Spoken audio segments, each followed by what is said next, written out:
Hi everyone, welcome back to this series of PMP practice questions, which are a wonderful way for you to prepare for your PMP exam or your CAPM exam, or even other exams that are related to project management. This is a great way to do it, especially because it comes directly from the PMBOK guide. We've got scenario-based questions, just like in the real exam. It's going to be a whole bunch of fun.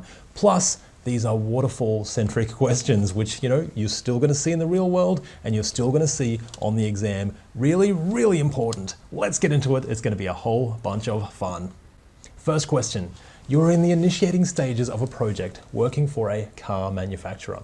Their vehicles have been losing market share due to the high price of fuel, and the organization wants to build more fuel-efficient cars. Okay, so we're probably just in the beginning stages of a project before we kick off the project, actually. So quite important to know.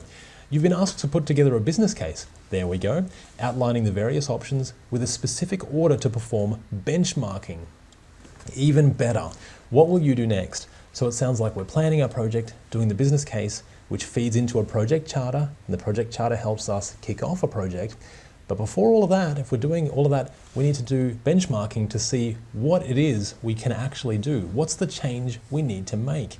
And benchmarking is when we compare our process to a similar process in another organization and to see if there's any improvements that we can make there. Let's see what we've got. Find which competitor products have been benchmarked for future production. No, that's a trick of the language, so that's not what we're after. Compare the specifications of popular branded fuel-efficient cars available in the market with your products. I think that's exactly what we're talking about here. Exactly what we said for benchmarking. That's probably going to be our one. Let's see what else we've got. Create a project charter to use as a benchmark for your future project management plan. Oh, they're trying to trick us with this language. So we're not creating a benchmark. That's not what benchmarking is, but very tricky. I like it. Benchmark your current scope, cost, and schedule to use as values for project performance. And actually, I think that, oh no, that's baseline. That's baselining. Oh, very tricky, these questions. They're trying to get us. But I don't think they have gotten us, because I think we're going to go with answer B. Let's see what we've got.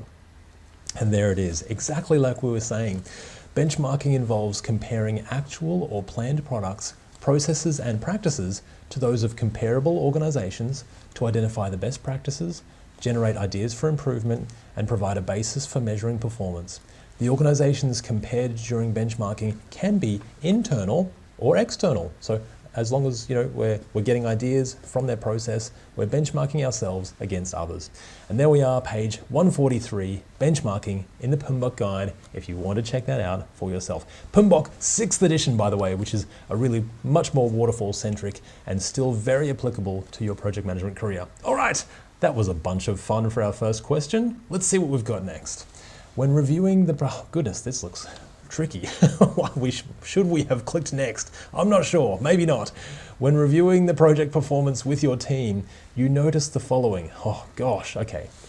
Activity A is delayed by 5 days. Activity B, okay, and we've got some on the critical path here and some not on the critical path. So activity A is on the critical path, delayed by 5 days, not on the critical path. C is on the critical path. So I think, obviously, critical path is the most important path. It's the path that can't change or move. That's the one that we don't have any wriggle room on. So very important to know. Activity D is not on the critical path. Where will you ask the team to focus their efforts on? And then in which order, gosh, to bring the project back on track? Wow, okay, this is tricky.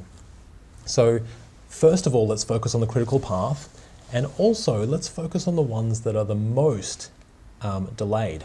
So I think that makes sense, right? So critical path, most delayed, and then in the order of the most delayed to least delayed, because we really want to bring those big ones back on track. We've got much more, we can get more wins with those ones, I think. So that will give us D, I think, and then A is on the critical path, but a little bit less, so that'll be number 2. And then B is not on the critical path, but it's very delayed, so let's go with that one. And then C is, oh no, that's not right. I misread it. Oh, gosh, okay. Obviously, I need to learn to read first. So on the critical path, okay, on the critical path is A, then C, a little bit less, then B, and then, so I think A, C, B, D. A, C, B, D. It's probably going to be this one. Gosh, I hope I haven't messed it up too badly. Let's see if it's answer C. Okay, fingers crossed, we got it. Fantastic. Tasks on the critical path should be addressed first, as they are critical to the project schedule. After that, items that are delayed by the most should be addressed as soon as possible. This makes C the most reasonable choice, and also the most reasonable choice is to review page 210 in the PMBOK guide if you want to check that out for yourself. Critical path method, you can go straight there, and that's a really wonderful thing. All right, that's pretty good. I think we did well there. That was, well, a little bit tricky. Maybe they'll get easier from here. We can only hope. As your project begins, it becomes clear that most of the business analysts, developers, and testers are not familiar with the system that they'll be modifying. The project sponsor asks you to address this as a potential future quality issue and asks you to add a series of training sessions for the team with associated cost. Ooh, cost and quality. Okay, what will you do next? Okay, and having a quick look at these, what have we got here? Appraisal costs, preventative costs, internal failure, and sunk costs. These look like the different types of cost, but the cost of quality. Cost of quality, we call it. And so there's different types of cost of quality, but we're looking at training and something for the future to avoid a quality issue. So how do we do that? Okay, appraisal costs, that's when we're quality checking, so probably not that one. Preventative, that could be it, because we're preventing it from happening in the future, and we're doing that by training. I think that could be our one. Internal failure is when we catch a quality issue through testing, but it hasn't been released to the customer yet. It's internal failure, not external failure. So, but not for us just yet. And sunk costs is when we are looking at all of the money that we've spent so far, but we need to make a decision now. And so we don't look at all of this money that we've already spent. We still need to make those are the sunk costs. They've already been sunk, in other words. And we need to make the decision on its own merits without the money without taking into consideration those sunk costs. It's like a ship sinking at sea. Those costs are gone. That treasure ship has disappeared. But what has not disappeared is the answer that I think we're going to go for, and that's answer B. All right, excellent. That was really good. This is the cost of quality, and this is really good to know. Appraisal cost is the cost of auditing or checking the work. Like we said, internal failure costs are caught before release, sunk cost is the money already spent, and preventative cost is the best answer here, as through training, we're preventing future quality issues. Page 282 under the cost of quality in the PMBOK guide. Check that out for yourself. Really good to read that through. All right, that was really good. How did you go? I think we're getting better at these, so that's a good sign. You have finished project planning. All baselined documents have been approved and the project team is ready to begin project execution or delivery. Your team have planned and estimated the activity resources required. Okay, we've planned and estimated the resources. What are we going to do next? So are we in resource management here? I think we could be. Define with the team how to estimate, acquire, manage, and use team and physical resources. So I think that comes while we're planning. So we're planning the resources here. We've just finished planning though. So what else do we do? Estimate the team resources and the type of quantities of materials, equipment, and supplies necessary to perform the project work. I think that's part of planning as well, so probably not that either. Obtain the team members. Oh, that's a bit more promising. We've already planned it, now we need to do it. So we do it by obtaining those team members, the facilities, the equipment, the materials, supplies, and other resources. I think that could be our one. Let's see what else we have. Monitor the planned versus actual utilization of resources and taking corrective action if it goes off course. And now that happens after we do it. So I think what we're doing here is obtaining those resources. Let's go with answer C. And there it is. After planning and estimating resources comes acquiring those resources during project execution. Acquiring resources is described as obtaining team members, facilities, equipment, materials, supplies, and other resources necessary to complete the project work. Page 25 to see the process mapping groups, which I love. Probably the best page in the PMBOK guide. Page 25, remember that one, it is good. PMBOK 6th edition, remember that. And acquiring the resources on page 328 if you want to check that one out directly. All right, how did you guys go with that one? I thought that was very, very good. Now we're almost halfway through this little section. You guys are doing a fantastic job. Let's keep going. You've been working on a large waterfall project for some time, and one of the business analysts working with you has shown interest in taking on higher duties and moving into a project management role. What advice will you give them? Okay, so we want someone, well, how do we get someone into, what do the people need to be a project manager? What information and skills? Okay, could be a lot of things actually. To work on their soft skills, yeah, for communication, conflict management and negotiation, absolutely, really important for a project manager. Can be some very difficult situations as we're bringing lots of different stakeholders together to create change, and change is often scary and intimidating and threatening for some people, when change is going on. Very difficult. So yeah, I like that one. To ensure that they can create a project charter and a project management plan. I mean, yes, we do need that as well. But you could probably teach that or give a template for that as well. So maybe not as much. Work on their knowledge for skills in project management. Well, I guess that would help. Leadership and strategic and business management. Wow, absolutely, I love that one. And hang on, this rings a bell. Hang on a minute, I see where this is going. There's a triangle in the PMBOK guide, I remember this, and it's like, so leadership, is one, project management is one, and business skills and strategy and stuff like that. So strategy and business is another one, and all of that combines to become a really good project manager. I think that's what we're getting at here. I think that's probably going to be our one. Work on contract and procurement. We can get rid of that because that's just one tiny part of project management. I think it's going to be answer C. I really like that one. Let's see. There it is. The project manager talent triangle, okay, includes technical project management skills, leadership and strategic leadership and strategic and business management. And you know what? If you do actually genuinely have those three things, this thing is true. Like I've seen this in the real world.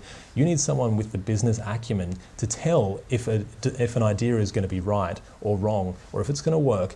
All of these things like make or buy analysis, what are we delivering? What's the value? How do we measure that value? So important.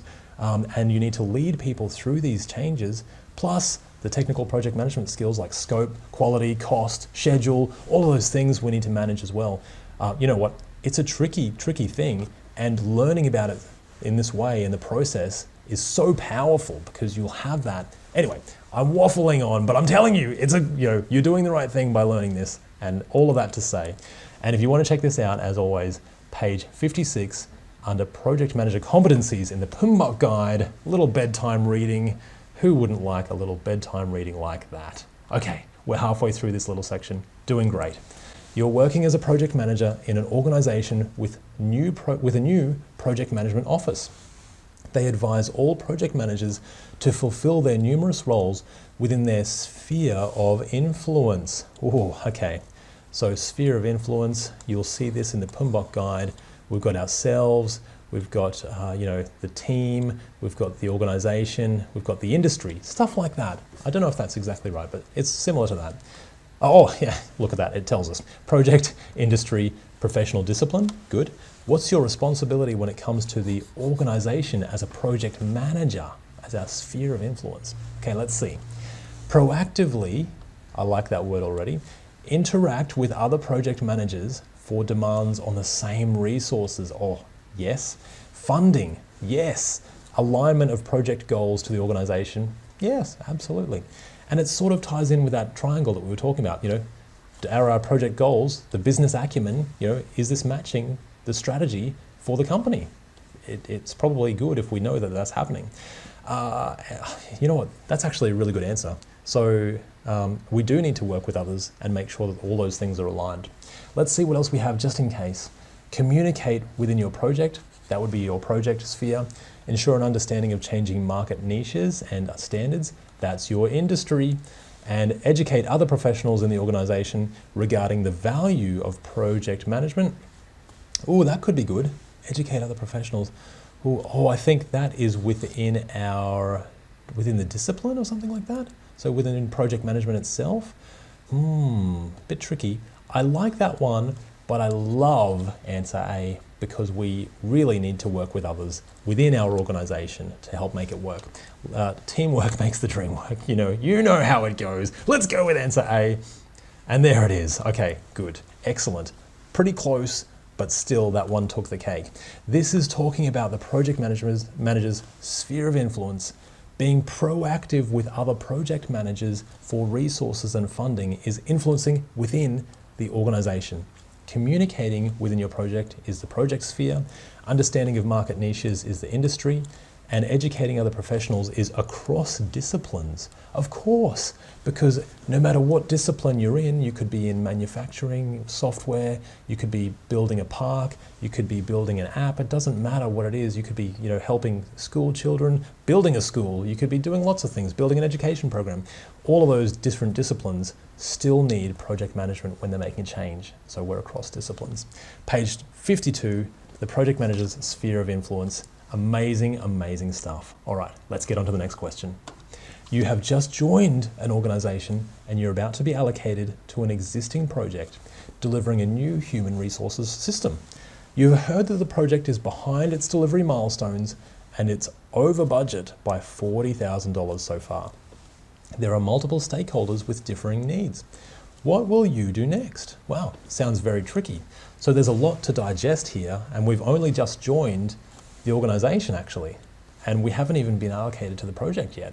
So where can this even possibly go? We need to start right at the very base, fundamental knowledge I think we need here.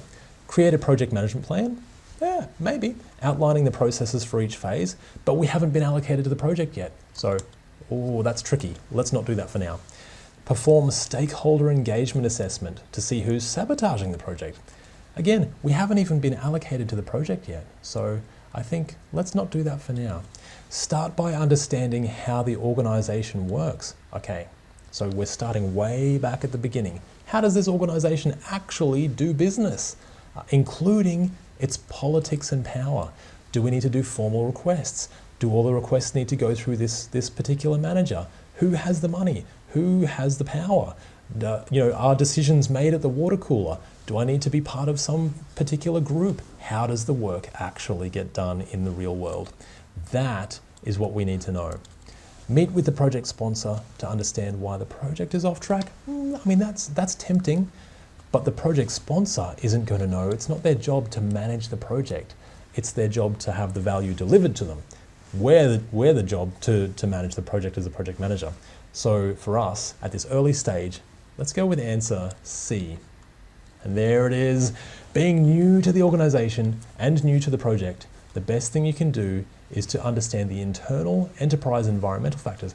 Now that's the thing, EEFs, enterprise environmental factors. What is the environment that we're delivering in? Because every organization is different, every project is different, every group of stakeholders will be slightly different. This is the environment that we're delivering in. Stakeholders are not your first concern. We need to know how to get things done. An existing project will already have a project plan, so that's good to know. Page 62, politics, power, and getting things done. Amazing work. And you know what else we're getting done? Is this little set of questions. There's only 3 to go in this little section, so you're doing great. You're really, really getting through them. Let's keep going. You're working in an organization where a large change is happening to multiple departments. Excellent. You have been asked to manage this change as a project and allocate people within your project team with sufficient leadership skills. Okay, what will you not look for in potential candidates? Okay, so we just have to nominate people with leadership skills, and what takes leadership? Okay, let's see what we've got here. So the PMBOK guide does have some good guidance on leadership. I can't remember what it is, but I'll know it when I see it. But it's what we're not doing. Okay, people who build trust, balance opposing goals, and apply persuasion and conflict resolution. wow, I mean, all of those things, very tough to master, pretty easy to understand, but so important, so important. And you could dive into each of those individually for months and months and months and months very easily. People who give feedback constructively and accept feedback constructively. Absolutely. We need to give and take on a project and as leaders. People who can describe the products, goals and objectives of the project. We need to tell people the vision. What are we delivering? How can we get people on this train so that we can deliver these things? That's the role of a leader as well. Absolutely. Now, does that just leave, I hope answer D isn't right as well. Let's see. People who ensure the work is done their way to ensure the fastest approach. This might work in some situations, but it's not the best case for a really good leader. So let's say that's the one that we don't want to do, answer D. And there it is. The qualities and skills of a leader include integrity. Wow, absolutely. Being a visionary. Yes. Being collaborative and using our influence appropriately, not using it for evil. So, that's a good thing. Otherwise, we'll be an evil project manager, and we don't want that. No, they do not include dictatorships. That's right, we don't want to be a dictator, or just doing things their own way without taking all of the information on board from the team. That feedback from the team is so important. All right, page 61, qualities and skills of a leader. If you want to check that out for yourself, that'll be really good to go through, good for your exam. 2 questions to go, you're doing great. You've started as a junior project manager on an internal process improvement project within your team, within your existing team. So we're a part of this team already. Your project manager asks you to be aware of and use the various forms of power available to you. What is the best type of power available to you in this situation? Okay, so we're junior. We don't have a lot of power. We don't have positional power, but we do know about the process within our own team. So our situation, we can't really use situational power because we're not in a situation where we have power. So that would help. Positional power, we don't have a position. We're not an executive. Coercive power, we don't really have anything to give or take. We can't give a bonus, or we can't, do anything for others in order to get them to do it. But we do have the information about our own existing team because we work there. So I think for us, informational power is going to be the one. And there it is. These are the different types of power. As a junior project manager, you have limited ability to discipline others or provide rewards. The change is in your existing team. The best action here is informational power, as you will have existing expert judgment from within your own team. Excellent. Page 63, politics, power, and getting things done as well. So that's really, really good to know. Very, very handy stuff. Last question, guys. You've done an amazing job. Let's keep going. We're nearly there. You're working on a new waterfall project where the scope and cost have been planned up front. As the project progresses, you notice several tasks going off track and falling behind. Luckily, these tasks are not on the critical path. Okay, so we've got a little bit of wriggle room. So we can use that potentially. And they have several days of float. That's what we're looking at here, float, available. You can adjust their dates without affecting the overall project. What technique are we going to use to keep the project on track? Wow, okay. Way to end on a tricky one. What have we got? So we've got float to use. Do we have any money to use? But we can just shift the project. We can just move them actually. So it doesn't really mention money, so that's okay. Okay, different types. Schedule crashing, that's throwing money at it. So throwing money, throwing resources to bring it back on track. It doesn't really mention that, so maybe not for now. Schedule fast tracking is when we've got stuff in sequence, and now instead we do it in parallel, and that way we're bringing it back on track. So we're fast tracking it. It doesn't really mention that either, so maybe not that one. Okay, resource smoothing and resource leveling, tricky.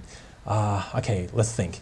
Leveling, resource leveling, we're leveling out the work. Okay, so this is where we've got a few different things, and this is done by Billy, and this task is done by Billy, and this task is done by Michael. Now, Billy can't do these tasks at the same time because he's only one person. So we need to level out these tasks. So now they go, instead of these three, we go this one, and this one instead. Or maybe this one, and this one at the same time. So yeah, so that's leveling out. We're leveling out the schedule. I don't think that's appropriate here because that actually could make it a bit longer in some cases. So resource smoothing is when we're smoothing out the schedule and using any existing float. So I think that's probably the most appropriate. We're just basically using any existing wriggle room that we already have. We don't need to throw resources at it or anything else. So I think let's go with answer A. Thank goodness that was tricky. Resource smoothing is when we use available float to adjust the task without affecting the overall schedule. Leveling is moving tasks further out in sequence instead of parallel. Fast tracking is doing them at the same time instead of in sequence, so to reduce the time. And schedule crashing is adding cost and resources to try and reduce that schedule time as well. Page 211 under resource optimization in the PMBOK guide. And you guys made it. You made it to this little section. You've done an amazing job. And again, I have to say, what you're doing is so, so, so important. Project management is so important for making changes, and there's so much change going on in the world that you really will need these skills, and the people who have these skills are the ones who are going to get ahead. You're doing the right thing. Keep going, and I really hope to see you in the next video. Bye for now.